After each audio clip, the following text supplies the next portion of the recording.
Yes, that's the feeling this morning to all Manchester United fans. That's the feeling. I tell you, Manchester United scattered, battered, mesmerized. I tell you, that's the feeling this morning. Right here in the studio, you know you guys, you know me, they don't. A Manchester United fan. That's the feeling this morning on a low key. That's what they call low key. We are humbled by the noisy neighbors in the building. They show me Pepe. They scatter us. That's the feeling this morning. You can see the topic for today. We are going to dissect. We are going to review those matches. I'm talking about Manchester City versus Manchester United. Arsenal winning over Spurs. It's the same game too. They were disappointed. Conte got it wrong. E.Ten Hag got it wrong. What's their mistakes? That's what we're going to look into this morning. You're welcome to the show. I tell you, this is the main man in the building. They don't know sport entertainment. Guys, I tell you, low key. Let's listen to what Hag has to say. He said something. Unexpected performance. He says, I'm very disappointed, especially the lack of belief. I didn't expect it. In the previous games, yes, some weeks ago, our team was confident. There was good spirit. There was a good vibe. And today, we didn't bring it on the pitch from the first minute at all. The vibe hasn't gone, definitely, but today, we didn't bring it.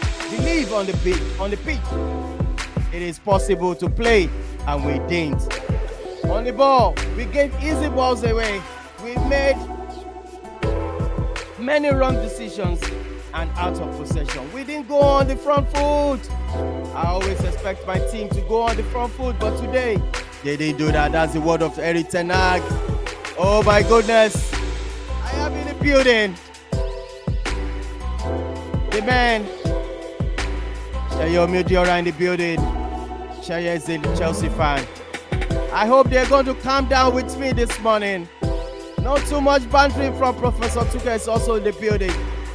Everybody calm down. Manchester is humble. So let's go for this, guys. Please, anywhere you're watching this from, please subscribe to the channel. Smash the like on the video. Let's do this. Today, we're also going to look at the top 10 African players this week. I'm telling you, some magical over the weekend. Good players coming up this week for the best African players. I tell you, let me bring my brother in. I hope he's going to calm down with me. First of all, let me welcome Shaye Omidiora in the building. What's going on, Shaye? What's going on? Talk to me. How you doing this morning? Yeah, the Don. It's great to be back. I think we had some really interesting games over the weekend. Yes. I think the Man City demolition of Man U was quite impressive. I Yes. mean, on the preview show on Friday, I more or less went for a 2-1 win for Man U. I think that was ill advised. That was so wrong. And City scored five more goals than I predicted. So they were on fire. I think the opening half was really impressive from Man City. They hammered United. The fans that were at the Etihad, the Man U fans that were at the Etihad actually left early. Some of them left early, owing I to swear down. the humiliation that they received. So Haaland was on fire again, scoring his third hat trick in Can the you Premier League imagine? Can you in imagine? just eight matches. He smashed Michael Owen's record. Owen did it Yeah. in 48 games. Haaland has done it in eight How many matches. So games? that Yeah, 8. yeah, in just eight, and that smashed Michael Owen's record of three hat tricks in 48 matches. So that's to just tell you how impressive and outstanding Haaland has started his Man City career. So um, left to me, I feel Arsenal and Man City are playing at an incredibly high level. Yeah, As it stands, I absolutely. I feel this is going to be a two-horse race for the title. Well. Once again, you're welcome, Sheye. Once again, let me bring the main man as well, too, Professor Tuchel in the building. Prof, take it easy. What's going on? Good afternoon I from this know. side. Well, the Don, how are you feeling? How are you feeling today, the Don? Yeah, it is what it is. I What can hope, we I say? What can hope we talking you, about? I hope you've been able to recover from the massacre at the Etihad. I tell you, it's I not mean, a it joke, was a man. great game. It was good to see Eden Haaland, play the way he played, and he took the game by the scruff of his neck, and and showed what he's become, what he, the man that he has become so far, and showed us where exactly he's going. He's heading for the greatest of all time. He's heading for the Ronaldo Messi position. That's where he's going for, and we can see that clearly in the big game, Manchester Yeah, derby, and the North London derby was also a fantastic game. And yeah. also Liverpool again, they come up for. So we have a lot to talk about today. Welcome everybody. Yeah, welcome once again. That's what the word from our main man, Professor Tuchel. I tell you, Izu is also in the building. He should calm down with me. I know. They are all happy. All Arsenal fans, they're all happy. But I can feel it. I can feel it. The mood everywhere. They are even thinking they're going to win it. I mean, well, I don't believe so yet. But anyway, let's give it to them anyway. And he's in the building. What's going on, bro? How you doing? Happy this morning? Can you unmute? Yeah, I'm good. Yeah, I'm good. I'm good. It's good from here, from Lagos. It's in the evening already. The public holiday, we had to rest and rested well. And happy independence to Nigeria, 62 years. Big up yeah, Nigeria, and we hope the future will be bright. It was a great weekend. The yeah, weekend of derbies in absolutely. the EPL, not London derby, the Manchester derby, and we all know what happened. We were here on Friday, we talked about it, and I think most of our postulations were right. But Yeah. it is what it is, so we move on. That's the word from AEZ. We move on. Guys, I need to tell you something. If you're on Twitter page, please follow us, and also on YouTube. There's a giveaway to 10 lucky followers right now going on. Please tell our viewers you can start a chance to win a 1 gig of any network of your choice. Let's do this. Let me go straight to the points. Let me read this. It's all about the review matches. And also, but first, before I bring in all my analysts saying, let's quickly look at what we had over the weekend. I swear down, Arsenal are pretty well. They are beautiful. They are fantastic, but there are some I can't still. Well. It's 3-1. Let me put it that way. Conte was also filming. He said he's not going to say anything about the red card. And I'm going to ask AX first, but before I ask you, let me quickly run all the fixtures, all the match results. But first, AX, before I get ready, you'll be the next person to talk. Conte has been saying there's the red card. I want to see your own view. Is it a red card offense? But then let me quickly run this. Bournemouth 0-0 with Brentford. Crystal Palace Chelsea came all behind from 1-0 down to make it 2-1.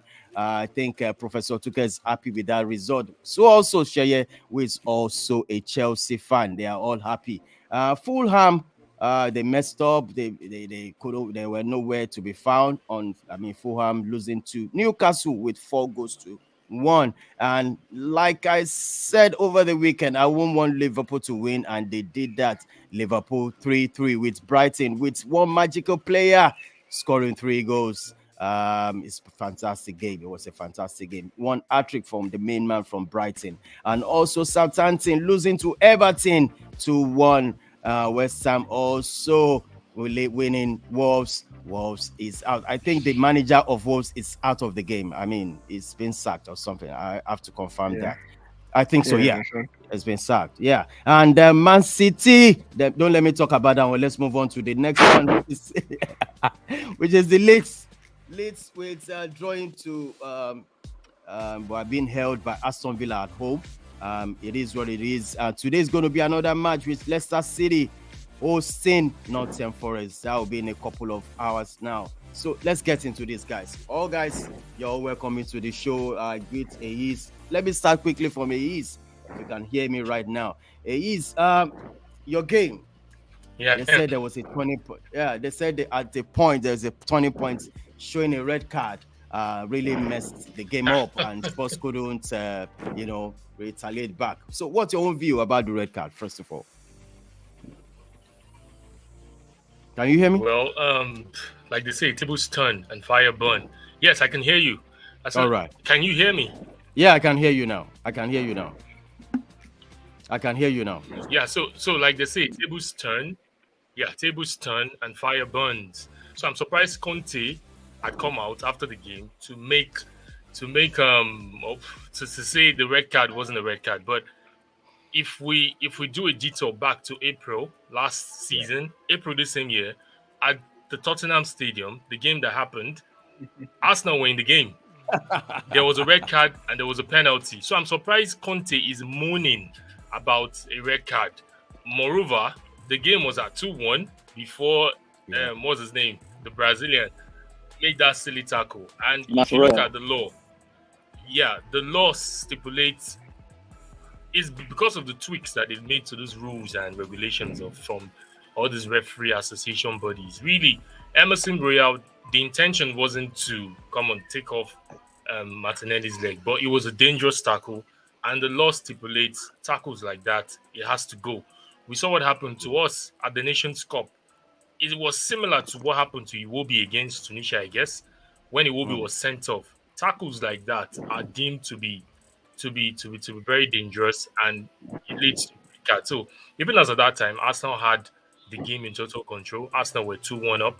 Even the only chance Tottenham made out of it was the free kick that Richarlison almost scored, which Ramsdale saved, and the goal we gave to them, because if Xhaka had cleared his lines, I'm sure that ball wouldn't go in the box, and that mix-up came, and Richarlison stepped in, and even based on the law that has been stipulated was what made that penalty a penalty. But if you look at it, come on, it wasn't really a pen, but based on the law, based on the new tweaks and the regulation, that was a pen, and there was no argument about it. So Conte coming out and saying blah blah blah blah blah blah, come on, he should just stop moaning. He should take the L with his chest. He got dominated. He got schooled by Arteta. And I keep saying this. We said this in a few episodes that the tactics Conte keep using cannot take Tottenham 38 games the entire season. And I always say, if it was Arteta that had the likes of Kane, that had the likes of Son, and he's playing this way, I'm so sure the pundits, the media will come for Arteta and say Arteta doesn't know what he's doing. Look at what happened on Saturday. As at 60-something minutes, Conte tapped out. More like MMA. When you know you're losing and you have to just tap out. He took the L as at 60-something minutes. And imagine if it was Arteta that did that. Come on, the whole world will come for him. The whole English media will come for him. He's not good enough. He's not a good manager. Now, it is there for the whole world to see. And like I keep saying, they say they're coming to the Tottenham Stadium. I don't see anything different Conte is going to do when they get to the Tottenham Stadium, because it's still the same formation, it's still the same tactics. But like I said, I don't want all that distraction to take away the victory. Tottenham were pummeled, Tottenham were beaten, and they were beaten fair and square. Look at those goals Arsenal scored. They were credible goal. Look at that Partey goal. It was a screamer. Rocket. And mind you, Banger. this thing has been, you see, the build up to that goal.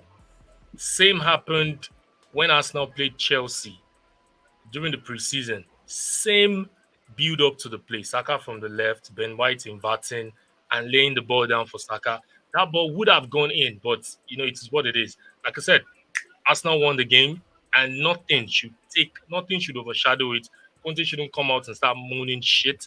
He should take the L like a man and move on. All right, straight up, that is for you. He's so happy, he's pumped up with the winning of sports. But I guess you guys are always been winning sports at home. I mean at Emirates, you've always been winning. Yeah. I have to come in here. I'm sorry, right. but Okay. look. All right, can hear you. I know he knows what is coming, but like I said, look, I feel like the Arsenal was, first of all, congratulations today. It was a fantastic performance by Arsenal Football Club.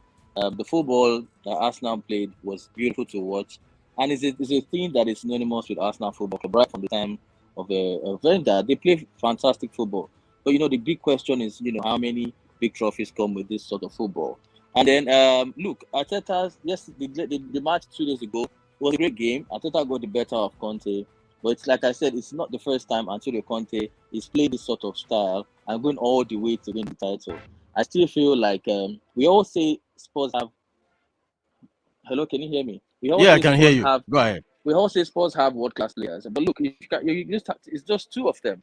Harry Kane and Son, just 2 of them. Yeah. So we have to be careful when we say these players. If you look through the squad, they really don't have that much quality for Antonio Conte to come out against the likes of Man City, the likes of Chelsea and co. It was the same thing when he played against Chelsea. Chelsea dominated them. But Conte is going to take Spurs with that way against the smaller teams. He will get the better of them with that formation, because he has quality up front to go and do the job. Against big teams, the odd ones, he beat Arsenal last season. So he could still, they won Arsenal football last season, so he could as well go and do it again when Arsenal visits the Tottenham Hotspur Stadium. That's that. For the penalty, I think I said the penalty. For the red card, I kind of sympathize with Antonio Conte a little bit. I think it's that sort of penalty, it's that sort of a grey area. It's that sort of red card where I think it's like it falls under the pink card, if there's anything like that. Because I think that if the referee had given Messi Royal yellow, I don't think VR would have overturned it. So I think it was just a red, and that's why Conte was it was moaning about it. But look, all in all, I give it to Arsenal on that day. I say, give it to Arsenal. Yeah. Okay, I give it to Arsenal. They played well, and look, they are a force this season, no doubt about it. They are ready. Boys are ready. They are ready to go all out this season. They are a force. So you can. I'm not taking anything away from them. But I just feel the only difference I see there is the manager. I see a young manager who can sometimes be very emotional in Arteta, make rash changes like they wanted against Man United, and get beat. I see him coming up with such and such again in this season. While Antonio Conte keeps a calm head. It is why you're laughing. The old fox now, Antonio Conte. When the time is right, look, it's just 7 games. When it matters the most, you will see Antonio Conte in action. That's all I have to say. I just want to chip in there. So, the way I said it before the season started. The way we put Tottenham in a bubble wrap, give them leeway, sugarcoat them. This is a club that don't even understand winning trophy. And you're coming here saying this is Arsenal, they play good football, and at the end they don't win trophy. This is a Tottenham side. The last time they won any significant trophy was in 2008. And we see a player in Harry Kane that has scored over 200 goals and no trophy. No trophy to back it up. Foden at Man City has won 11 trophies already. Saka a young guy in Arsenal, has won 2 trophies already. So I don't know why you guys just give leeway to Tottenham and tend No, no, no, to no, no, no, no. criticize Arsenal. Let me just finish. So you claim Tottenham don't have world stars. I remember vividly during the transfer window, when Conte made his transfer, everybody was saying it here. Conte has beefed up the team. Conte has players. Conte can go all the way. And I said it. You can't have Champions League football and be signing Lenglet from Barcelona, be signing Bissouma from Brighton Hove and Albion, be signing DJ Spence. Is it DJ Spence or Jet Spence? Whatever they call him. You cannot have Champions League football and be signing those sorts of, with all due respect to them, they are not the players that would take you to the next level. Be signing with Charlison from Everton, and it's all showing. You see that day, Conte had no plan B. He had no plan B, and that's what I'm saying. Leave Arsenal alone. We're gonna take it. We're gonna take it a game. All right. Quickly. Antonio Conte does it. He knows how to turn average players into title-winning players. Look at what he did at Chelsea. When Arsenal beat us at Chelsea 3-0, what did he do? He brought Victor Moses from the wild. Moses was out in the storm. He brought him to the right wing back, brought him Marcos Alonso from out of the wild to the left wing back, and from there up he went. Restored Aspilicueta back, and Gary Cahill. These players were going off. And then Professor Tuchel, you and I know that Chelsea squad, that 2016 Chelsea squad, is 100% bigger than this Tottenham squad. Yes, but the Conte is different here. So I rest my case. Done. All right. Now let's move on to this topic, guys. I love the conversation, no doubt about it. Now I want us to that's the review of the matches, no doubt about it. But let's look at the mistakes E.Ten Hag made, and also Conte. So I'm going to start with you, Sheye. What do you think the mistakes were all about from E.Ten Hag? Losing like that at the Noisy Neighbors pitch. I'm talking about Etihad. Sheye, talk to me. Do I still have him there still? Hello, Sheye. Are you there? Yeah, can you hear me? Yeah, I can hear you now. Okay, I think we're talking before the show started, and you mentioned Ten Hag's selection, and I more or less just said I can understand why he stuck to the McTominay and Eriksen midfield pairing, because McTominay has been really good, and he had pretty good performances against Liverpool and against Arsenal. So I get why he stuck with the Scotland international against Man City. But I think the major issue that I even spotted in Man U's approach was their pressing. I think Rashford was more or less pressed half-heartedly.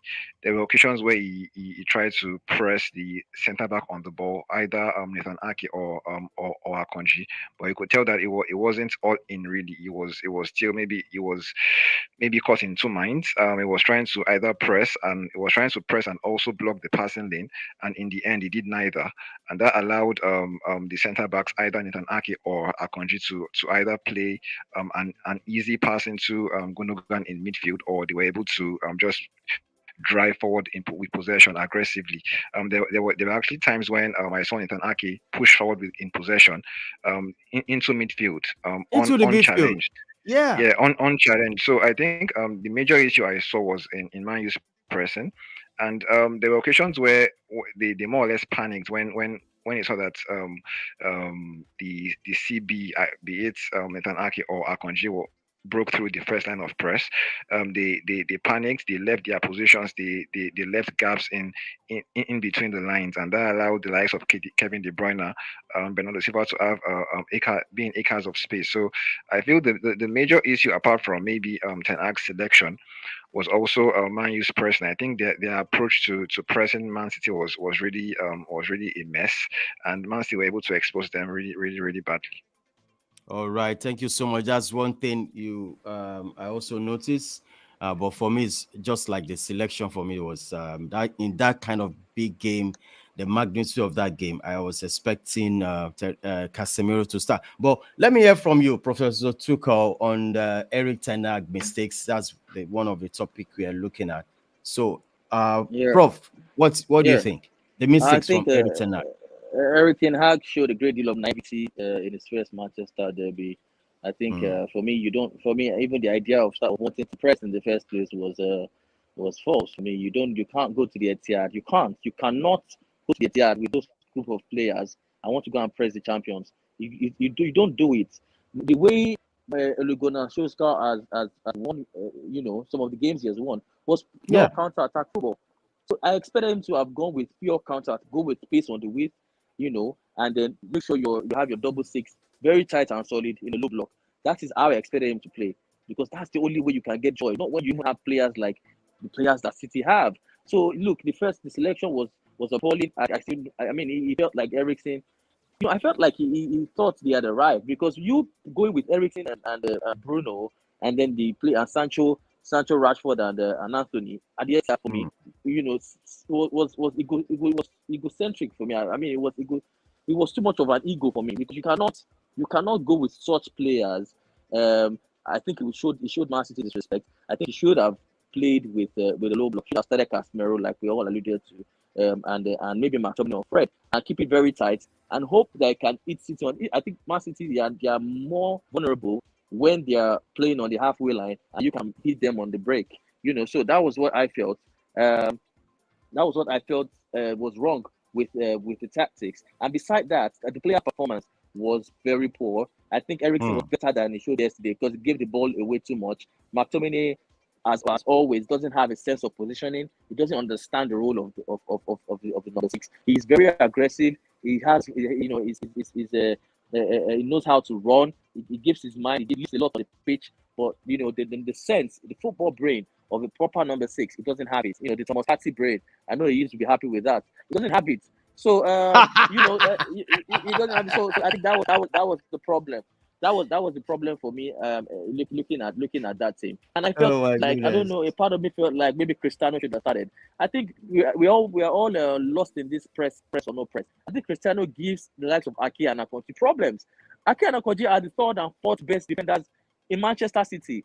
I wonder how they would have felt with the superstar, with the world, a goat like Ronaldo on their shoulders. I think you just put a fear factor on them. Even if it doesn't press, let the other players do whatever press they want to do, like Roy Keane said. So I think Ronaldo should have started the game, maybe, and maybe you can take him off later or something. So I think it was a lot of wrong choices made by Eric Ten Hag. One that I think he will learn from, and he has to very quickly. All right, it's over to you. What do you think, Eric Ten Hag? Where do you think he got it all wrong from my own point of view? Is well, all what we're saying are just postulations, and if that formation he went to the Etihad had worked, we won't be saying all this. And like there's a normal saying in football, you don't change the winning formula. This has been the formula that has won him the manager of the month. This is the same tactics formula that has won him 4 straight matches in the EPL and also added the Europa League as well. So every manager tends to, go towards that. What's the word? Go towards that direction. That what has been working is what they will stick with. And moreover, in football nowadays, fear factor don't work. We saw how Serbia, is it Serbia? Yes, demolished Norway at home during the UEFA Nations League. They played against an Erling Haaland team, and Erling Haaland that is on fire, scoring goals like pure water. And you saw what Serbia just did to Norway. Tactics is what matters. I think why I faulted Eric Ten Hag was the tactics he made. The midfield combination was a no-no. Playing an Eriksen and McTominay and also Fernandes. Eriksen is not the type that can do the dirty work. Eriksen is the type that plays around players that does the dirty work for him and he plays a free role and you will see the best out of him. Yes, Pep doesn't stick with the winning formula, but you can't compare the number of players. Man City's squad depth is crazy. It's crazy. It's crazy. It's crazy. It's out of this world. So you can see, and I don't fault Eric Ten Hag going with that same tactics or going with that same formation. Because if it had worked, we won't be saying this. On that day, the players didn't turn up. You could see the body language of the players. The players didn't turn up. Even if you had started Ronaldo, it doesn't stop them being going 2 goals down or going 4 goals down in the first half. Ronaldo was at Brentford. They went 4 goals down in the first half. So I think the players still have to take responsibilities because you could see it's a derby game. You have to turn up, regardless of how. You just have to turn up. I didn't see Fernandez in that game. I didn't see Mm-hmm. Sancho. I didn't see Rashford. I did not see anybody. You could even see Malasha pacing as if his life depends. His life is about to be taken away. And this was a Man City side that was under on the strength. Like it wasn't the full Manchester City squad. So I would Absolutely. not blame Eric Ten Hag totally. Tactics, he got it wrong. And also the players too. Fingers. Players should look at themselves in the mirror. You don't put up such a performance. Look at when the changes came in the second half. You could see the players that he brought in. You could see Marshall. He put in the work. You could see a bit. I think another player that came to the party was Anthony, but he had to do a lot of defending, which I know he's not suited to do. He had to do a lot of defending and attacking. The players too should look at themselves in the mirror. Yes, Eric Ten Hag made a certain mistake, but the players still have to take responsibility. Yes, yes, yes. I'm trying to pick up something. Let's talk about this guy that has been mesmerizing the whole um the whole EPL right now. So I'm going to start up with you, Shaya, once again about this guy. What do you think? He has won the Star Player of the Week, Ellen Anang. I call him Assassin. I think this guy is crazy. I mean, he's crazy. So, Shaya, what do you think you want to talk about this guy, the Player of the Week?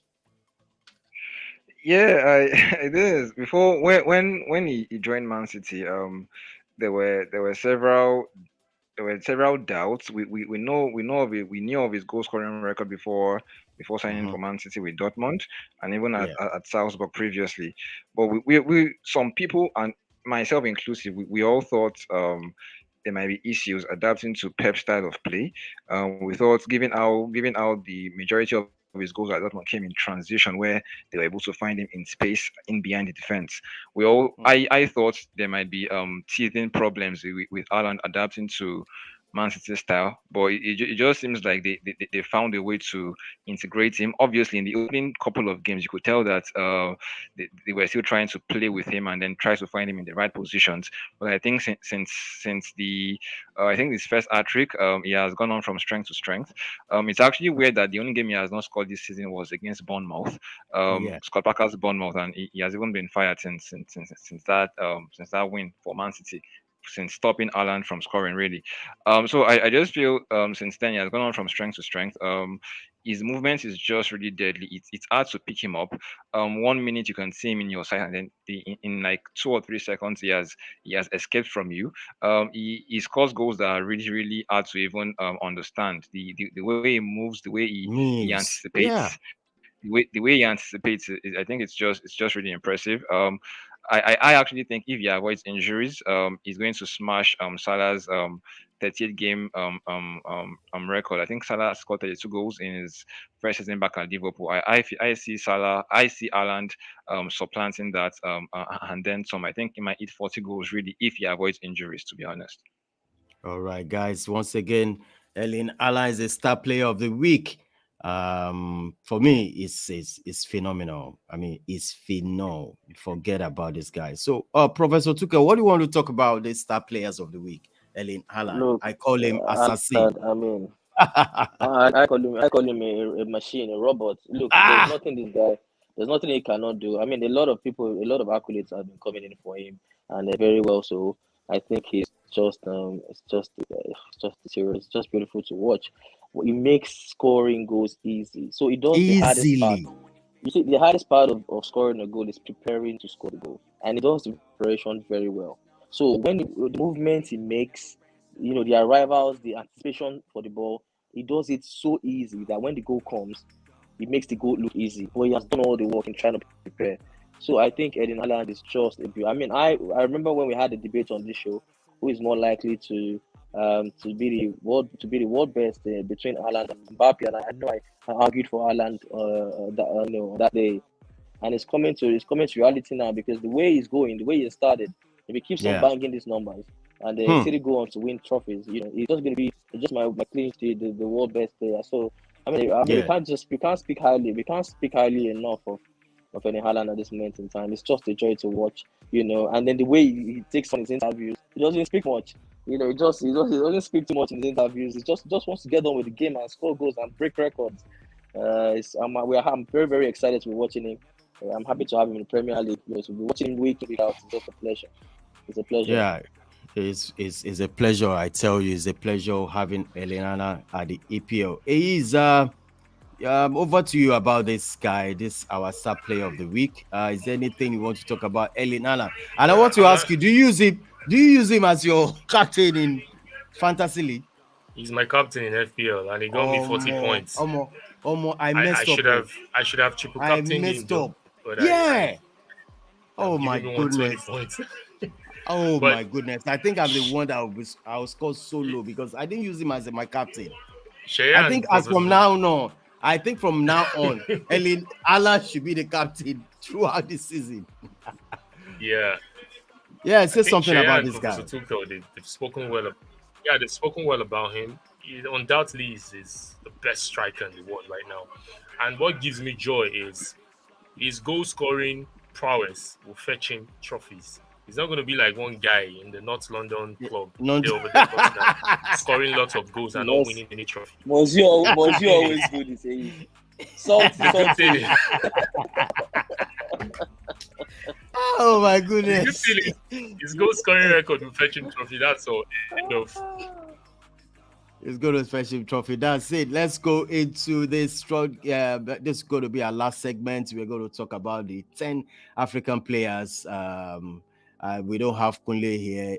This coalition. Can we spend a minute for Liverpool? I mean, they. Yes. Yeah. Let's and then we had other results. I mean, we've not spoken about Chelsea. Oh, I'm sorry, guys. Oh my goodness. Now, what? Yes, let me start from you, Sheye, about your Chelsea winning over Crystal Palace. I think Crystal Palace scored first before Chelsea retaliated, and they went away with 2 goals. Sheye, what's your summary about the match? About Chelsea? Dodgy referee decision there. Yeah, exactly. It's actually where I was going to start with that because I feel Thiago Silva was really, really lucky to have stayed on. The way they sort of interpreted the decision was that it wasn't a red card. I think if it was given, if the ref had given that as a sending off, I don't think VAR would have. I don't think it wouldn't have been overturned. So I think it was quite lucky. It was just down to the referee's interpretation. And I personally felt it was a sending off because I think Ayew was going in on goal. It was on in on goal.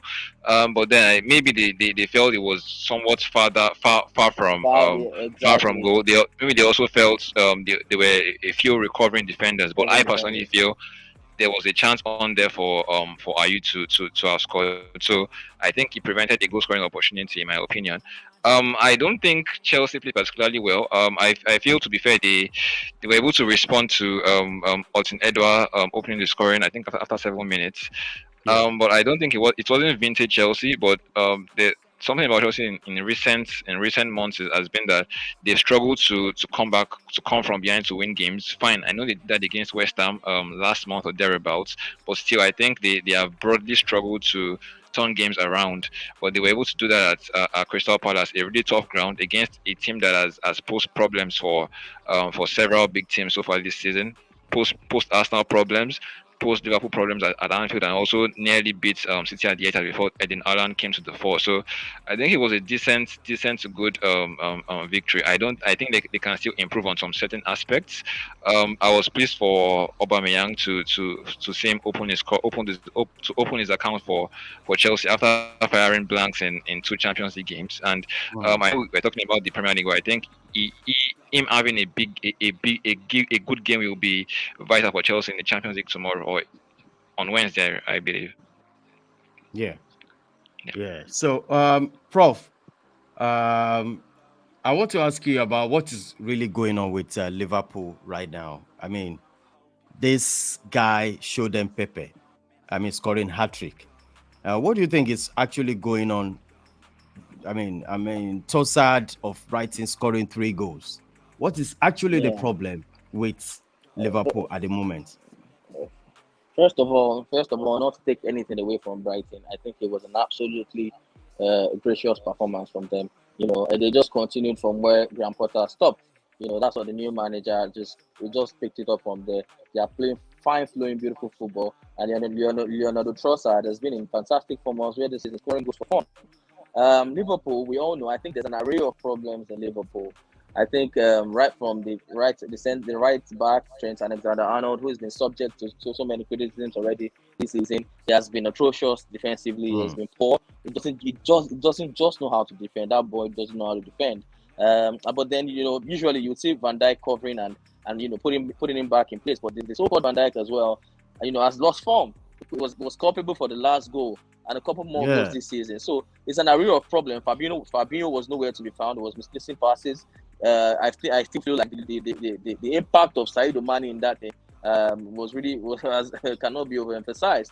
I think he leads the press. He goes forward and everybody follows. But people don't see that part of the job. He works very hard with him up front. The manager also, I think the selection was suspect. He didn't start Diaz. He didn't go with Diaz with maybe Nunes, but Firmino actually came up with 2 goals. And then the talisman Mo Salah has not been scoring as well. So there's a host of problems in that team. The midfield is very, very weak. The likes of Milner and Henderson are getting old. They have tired legs already. Elliott's still not experienced enough. So I think it's honestly an array of problems all over. And Liverpool will not be challenging for the Premier League this season. I can say that because I don't think they're ready. I don't think they are in a better frame of mind this early in the season. I don't think they will be challenging City and maybe Arsenal at the top of the table. I think they are in for the top 4 title. They're in for the top 4 race at the moment in time. And I think club has to look for a solution very fast, unless the matches crumble. I think they've lost so many points already, and they have work to do. Yes, I think. Do we have a new coach for Wolves Wanderers at the moment? A new coach? None that I know of. I think they're talking to the Sporting Lisbon manager. He's still in talks at the moment. Okay, all right. Yeah, so Don, I would like to touch on this Liverpool because really, yes, all right. I don't know if I should go emotional here or just keep my emotions in check. You guys are going to play with them over this week. I mean, this weekend. It's going to be another massive game. Going beat them. Our target this season is to take every game a step, a pace. When it comes to Liverpool, we'll prepare for it and do our best. But we said at the beginning of the season, before the season started, when I mentioned here on this platform that Sadio Mane leaving Liverpool will be, and I said it, that Salah has something to prove. And I guess whatever I said that day is turning into reality. I know a lot of things went down that day. People got emotional and all that. But that aside, but when we look at football, like I said it that day, I had stats to prove it that Mane has contributed to so many things Liverpool have won. We hear the Salah-Mane combination in EPL. Mane's impact in that team cannot be overemphasized. And I know he too is struggling in Bayern Munich. It's not as if he's having a few days in Bayern Munich, but his impact in that Liverpool team is something we've seen phenomenal. For 5 years. And you taking a chunk of that impact and thinking a Darwin Núñez from Benfica, who cannot even lace Mane's boots in any way. Think you can just come in and beat him straight, and it's all easy and it's all going to go smooth for Liverpool. No way, man. You can see why they're struggling. I don't think that is not the only reason, though. The defenders as well, like Professor Tuchel mentioned, VVD struggling, Alexander-Arnold struggling. Robertson is out, is injured. So, the back line, the compactness is not there anymore. Even the Cameroonian, what's his name, Matip, keeps getting injured, coming back. The guy they bought from RB Leipzig, what's his name, Konate, hasn't found and Gomez too. So a whole lot of issues here and there. And I keep saying this. 2-3 seasons ago, when Liverpool were blistering, when they were playing that game pressing, I mentioned it somewhere because I know I featured in so many football platforms where we talk football. I said this thing would impact Liverpool in the coming years. And possibly that is what we're seeing. I might not have the data to prove that, because if you play such high press game for an entirety of 3 seasons ago, when someone did an analysis, Jurgen Klopp used 18 outfield players to play the Champions League, FA Cup, and the Premiership. That was when they got close to Man City, losing that league a point a season after they won it. So playing that set of style for complete 3 seasons, those players it will have Yeah. effect on those because they are not machines, they are not robots. And I think that's what we're seeing now. But Jurgen Klopp has got his work cut out because he's 11 points adrift from the first position. And for him to get back to that level, because I know we all tipped Liverpool to be one of the people that will contend in the top four and also contend for the title. And again, the fixtures are coming in thick and fast. They're in the Champions League this week. You would have to prepare the boys to play the Champions League tie.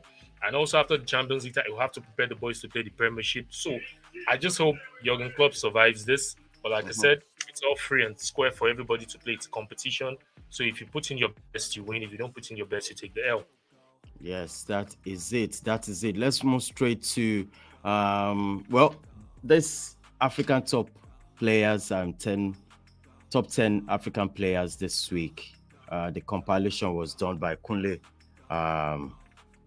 and Co. So they came up with this as our number 10 for this week goes to this guy, Aribo. Aribo is a Nigerian, scored in Southampton 2-1 Premier League, lost to Everton over the weekend. Is there anybody who wants to say anything? Just one thing about Aribo this season in EPL? I actually I was happy with Aribo moving to Southampton.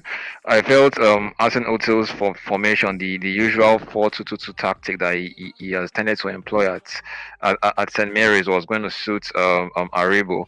But the issue now is in this season alone, Ralph Arsene Otil has changed his formation about 4 or 5 times, either in game, either from the start or during the games.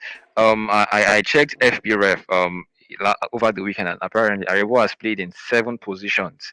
I know he's versatile, but I think he naturally he plays at his best in a 4-3-3 as one of the free eights with a DM sitting behind, or in Arsenal's preferred formation. I think he would flourish largely as one of the number 10s in behind the 2 strikers. But so far this season, he has been played in several positions. But then it's actually notable that he has scored twice so far this season, and those 2 goals came when he was playing in his best position, which was as one of the 2 number 10s behind the 2 strikers, and that was where he actually that's where he was deployed over the weekend against Everton, and he got the second goal for Southampton.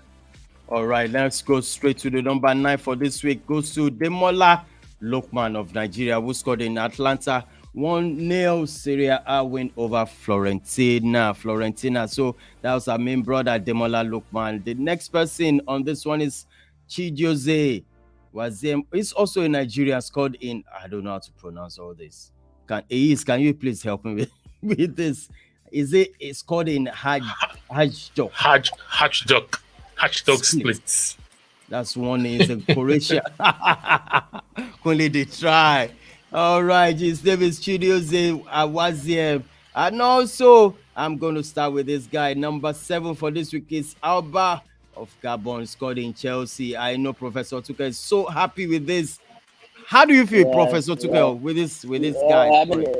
I feel very, very excited that finally could get off the mark. And it was a good goal. That was a good goal. It was fantastic. Fantastic goal. Drogba X goal. Yeah.